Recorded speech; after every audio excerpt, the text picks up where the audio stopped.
بسم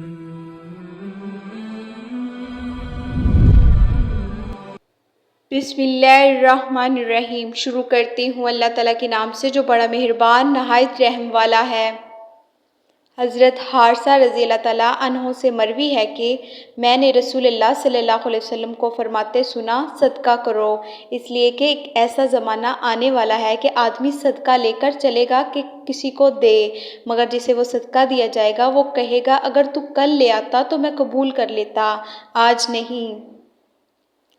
حضرت ابو موسیٰ رضی اللہ تعالیٰ عنہ سے روایت ہے، نبی صلی اللہ علیہ وسلم نے فرمایا، سفارش کرو، تمہاری سفارش قبول کی جائے گی، اور اللہ تعالیٰ اپنے نبی صلی اللہ علیہ وسلم کی زبانی جو چاہے گا فیصلہ فرمائے گا۔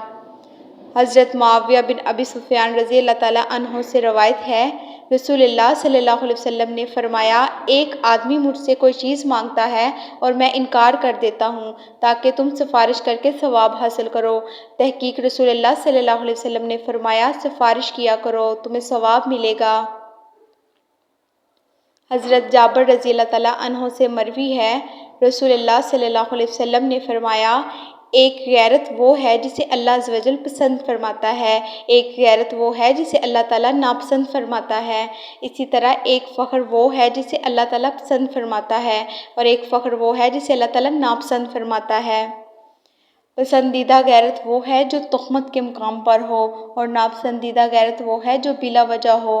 اسی طرح اللہ تعالیٰ کا پسندیدہ فخر وہ ہے جو آدمی لڑائی کے وقت کرے یا صدقہ کرتے وقت، اور ناپسندیدہ فخر وہ ہے جو باطل میں ہو۔ جزاک اللہ۔